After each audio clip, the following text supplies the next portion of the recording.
C Joseph Vijay எனும் நான்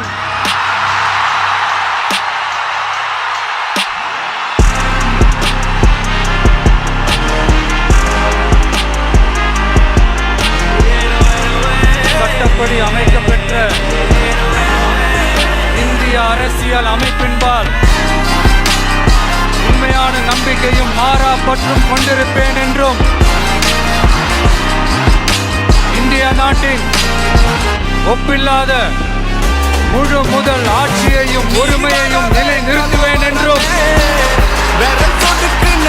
தமிழ்நாட்டு அரசின் முதலமைச்சராக உண்மையாகவும் உளச்சான்றின்படியும்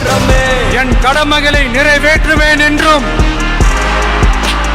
அரசியல் அமைப்பிற்கும் சட்டத்திற்கும் இணங்க அச்சமும் ஒருதலை சார்பும் இன்றி விருப்பு வெறுப்பை விலக்கி